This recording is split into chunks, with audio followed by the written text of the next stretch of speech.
دا ورو سوال کړی دی ډېر ناشنا سوال یې کړی دی او فایدهمند. وایي زما یو ملګری دی بهر ملک کې اوسېږي او هغه ته ما ووي چې ماله به یو کمپیوټر والی قیمتي کمپیوټر چې هغه ملک کې میلاویږي او بیا چې دلته رالي زه به یې ځنه والم. نو کله چې هغه ایرپورټ ته راغی د هغه نه د هغه سامان چا پټ کو پای کې زما هغه کم کمپیوټر چې ما لګسته و هغه هم غلا شو. بیا موږ رابطې وکړې او هغه بیګ میلاو شو د سامان هغه بیګ موږ کور ته راوړو خو چې بیګ م کور راوړو هغې کې دنه کمپیوټر نو بس بیګ یې راوړی او څه لږ ډېر سامان پکې. بیا زموږ د رابطې څه طریقه جوړه نه شوه دا کس سره. اوس سوال دا دی سوال اوس دا دی چې د دې پیسو د کمپیوټر د پیسو ذمهوار څوک دی؟ دغه کس دی زما دا ملګری او که نه د باندې څه تاوان نشتي او وایي ما ګورې نیمې پیسې ورکړي دي نیمې ما مخکې لېږلې وي او ما ورته وایي چې ته یې راوړه دا نیمې ته ورکړه او بیا به دله زه دا نیمې دلته درکړم. نو اوس به دا څه صورت حال وي؟ او بیا درته دا ووایم دا کم چې داسې په ارام ناست او ډډه یې لګولي او وي مزید او د مولیانو پې سر دی تا ته حواله شو ته یې حل که ځه کتابونه بسې وګوره مسلې بسې وګوره. ځکه علما قرآن او حدیث بیانونکي علما وي حق پرست علما دا د امت دپاره د والد مقام لري او ډېر لوی احسان دی د الله نه بعد د دې علماو په موږ باندې چې موږ ته داسې ګټې مسلې راشي موږ پسې ورشو هغه یې په یو څو منټ کې څه کړي هغه یې راله حل کړي. دا څومره لوی احسان دی. راځو دې مسلې ته که نه تاسو ته معلومه ده ښه دلته به ووایو چې دا کوم ملګری چې د ده بهر نه را روان دی او د کمپیوټر ځان سره راوړي ده وکیل کړی دی څه یې جوړ کړي مسله زه درته مسله یو بیانوم چې تاسو بېخه صحیح پوه شئ. که زه تاسو دلته دا ووایم چې او پیسې پې شتي یا نشتي حل کولی شم د حدیث الحمدلله په دوو ټکو ته به پوه شوې چې ولې په ده دا ذمهواري ده او ولې پې نه ده.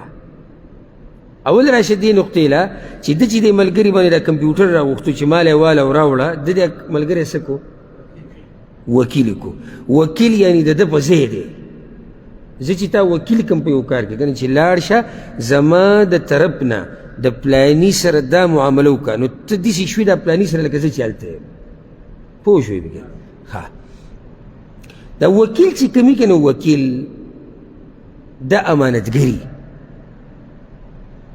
ځکه خو تا وکیل کړی دی وکیل څه امانتګري ځکه ته امانتګر کړی دی او ځکه امام ابن قدامه رحمه الله وایي والوکیل امین وکیل چې د امانتګري ځکه خو تا وکیل کړی لا ضمان علیه دې داسې شي زمان د ده به اوږو نشتي الا که چېرته ده زیاتې کړی او کوتاهي تې شوي بیا دې ذمهوار دی. اوس راشه دې مسلې ده که چېرته د دغه ملګري نه دا بیګ د هغه د کوتاهۍ د لاسه ورک شوی نو بیا هغه څه دی ذمهوار دی.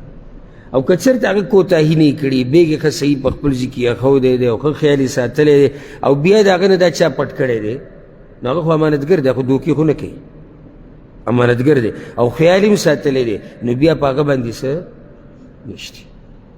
ښه بلکې زه درته قانون ذکر کړم زړه به م پرې مطمئن شي څومره امانتګر خلک چې دي امنا دوی باندې زمان نشته دوی ذمهوار نه دي. ښه دا امنا څوک دي؟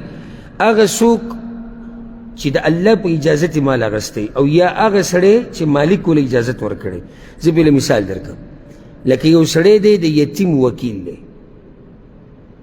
دا مال د یتیم د ده سره دی که نه دی نو چا دله اجازت ورکړی د مال د اخیستو؟ الله ورکړی. دا سړی اوس امین دی امانتګر دی که چېرته دې مال کې اخوا دېخوا وشو او د مال خیال ساتلی دې ذمهوار نه دی. ښه دا بیا چې زه یو مثال درکړم نور مثالونه ډېر دي.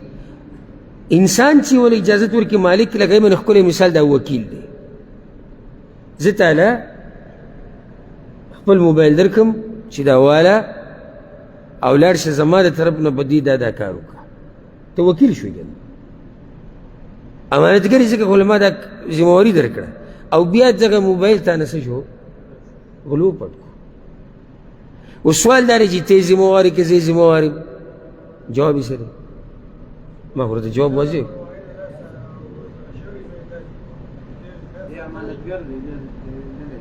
بالکل به نشي ذمهواري که کوتاهي کړي. او دا مسله ډېره راځي، وایي ما د پلاني سره موږ سره ډېر عوام راځي دا تپوس کوي، وایي ما د یو کس سره امانت ایښودی کور یې وسوځېدو. اوس جاخه روانه ده، موږ ورته وایي زموږ پیسې راکوه، هغه یې نه راکوي. څه وایې هسې ته چا سره پیسې کېږي او کور یې وسوځي، ټول کور وسوځي. ها چا یو سړي له پیسې ورکړي دي او هغه پیسې د ګاډي په سیټ کې ایښودي دي او کور ته تللی دی او چا ګاډی پټ کو، ذمهوار دی. ولې؟ کوتاهي کړې ده. پوه شو پې که نه؟ یو سړی وایي چې په دې موږ ته دلیل وښایه. اکثر دا دغه چې دا کوم چې زموږ سره طبیعت نه لري، کله چې موږ څه خبر وکړو په دې دلیل وښایه، ته دلیل او دلیل او الحمدلله دلیل به ته ښیم. قرآن نه او حدیث نه، یو دلیل درته ښیم بس. الله قرآن کې وایي ما علی المحسنین من سبیل، احسان کوونکو باندې الله سره او د مخلوق سره الله سره احسان یې په ښه طریقې بندګي کوي، مخلوق سره خو واضح ده، په دوی باندې لار د ملامتیا نشته. اوس ته ما سره قرض کېدي، عفوا امانت کېدي ما سره چې زما د دې پیسو خیال ساته، په دې کې دا یره شته چې په ما غل راشي، ما سره څه وشي، زه ستا د پیسو خیال ساتم او ښه مې په المارۍ کې ایښودي دي، احسان نه کوم تا سره. نو ما بیا څنګه ملامته کوې په داسې کار کې چې هغه زما په لاس کې نشته؟ دا بس ډېر کلک سترګې بیا مې ولاړ، هو پیسې راوباسو، ډېر ډېر نه دي خبر، زه نور په څه نه پوهېږم. او په هغه ورځ نه پوهېدې چې ده در سره ښه کوه ستا پیسې ایښودې، نن ته وایې زه په نور څه نه پوهېږم.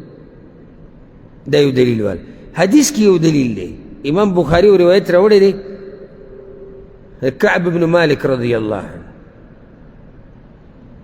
د کعب بن مالک سره ګډې بیزې وي او د سلع علاقه چې کومه وه دغه طرف ته به دا د سرېدو دپاره ویستلی کېدې او دا ګډې بیزې چا ساتلې؟ دا یو د دوی یو وینځه وه هغې ساتلې، یعنې دا شپنکۍ دې به دا ګډې بیزې بوی راوستې. یو ورځ داسې چلو شو، کعب وایي چې دې جنۍ ولیدو د وینځې چې دا یو ګډ پکې مري، نو هغه لاړه کاڼې راواغستو تیره او هغه ګډې حلال کو، هغه ګډې څه کو؟ حلال کو. بیا فیصله دا وشو چې د هغه وخته پورې به نه خوري چې څو پورې موږ د پیغمبر صلی الله علیه وسلم نه تپوس نه یې کړی. پیغمبر صلی الله علیه وسلم نه چې کله تپوس وشو نو هغه ورته د تاسو خوړی شي، د تاسو خوړی شي. یو سړی به ما ته وایي چې مسله څه روانه وه او ته لاړې د کعب بن مالک ګډان وله ګډ پکې وړ شو ویې خوړو، څه پوه شوي تاسو په دلیل؟ اوس بیا درته وایم که ترجمه در سره د صحیح بخاري پرته وي ګوره دا روایت پکې شته، دا دلیل دی تاسو ویښ نه یې، یعنې په دې کې ښه ښکلې واضحه خبره هغه ده. امام بخاري دا حدیث راوړی دی دپاره دی، علماو دا خبره ذکر کړې ده چې امام بخاري دا حدیث دې دپاره راوړی دی چې وکیل باندې زمان نشتی، ذمهواري نشتی. څنګه؟ کعب رضی الله عنه په خپلو ګډانو باندې او په ګډو بیزو باندې دا وینځه وکیله کړې ده که نه ده؟ ګډې حلال کو که نه؟ حلال یې کو، څه ذمهواري پې شتې؟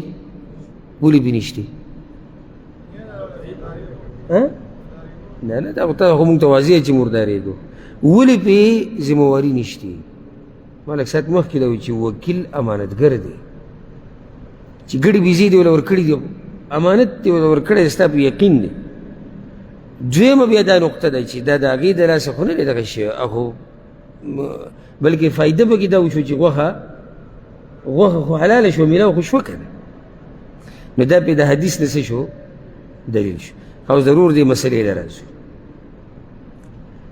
ضرور ته موږ دا وایو چې تا وله نیمې پیسې ورکړې وي د کمپیوټر، نیمې پاتې دي که نه، دا نورې نیمې وله هم ورکړه، ځکه چې نیمې هغه خپلې ورکړي دي. دی خو تپوس دا کوي چې زما دا نیمې به ماله راکوې خو که نه د باقي نیمې به ونه م ورکوې. ولې وکیلو دوکهباز خو نه و که نه، خیانتګر خو نه و که نه، د هغه نه دا نیمې پیسې په څه کې لاړې پورې ته ځي. نقصان خو د ده په کار دی، ځکه چې اصل مسله د ده ده، اخو د ده نایب و، نو وکیل غریب پکې سره خراب دی. ته خو ګرانې هغه ستا یو خدمت کو، ستا کار یې کو، او که چېرته د هغه د طرف نه کوتاهي شوي نو بیا هغه ته موږ دا وایو چې هغه باقي نیمې پیسې ور هم ورکړه، ځکه چې هغه بیا څه دی ذمهوار دی. پوه شوي که نه؟ دا یو فیصله ده. او بله یو طریقه د جوړ جاړي ده. ګوره یو خبره جوړ جاړی، کله زموږ خواله کسان راشي که نه، نو زه ورته وایم ګوره یوه داسې چې فیصله ده او یو جوړ جاړی دی. جوړ جاړی د عام خلک هم کې اکثر زموږ دا مشران چې په جرګو کې کیني نو دوی د شریعت نه نه خبر، دوی څه کوي جوړ جاړی کوي، دې له به د شریعت نوم نه ورکوي، څه وګته کوزه کوسته. نو موږ دې ورور ته دا وایو چې نیمې تا هسې م ورکړي دي، او هغه ته م وایو چې نیمې تا ورکړي دي، دا باقي نیمونه دواړه کیدی شي، کیدی شي داسې که نه شي کیدی. خو که نه دوی ګرم ګرم کېږي چې موږ له د شریعت مسله په کار ده فیصله، نو بیا فیصله دغه وکړمه چې ما تاسو ته ووایي. پوه شوي به که نه؟ دومره اوږد تفصیل مې وکړه چې ستاسو په سر د پاسه تېر شي. که دا مسله تاسو زده کړه ډېرې خبرې به تاسو ته اسانه شي، ډېرې مسلې به تاسو ته اسانه شي.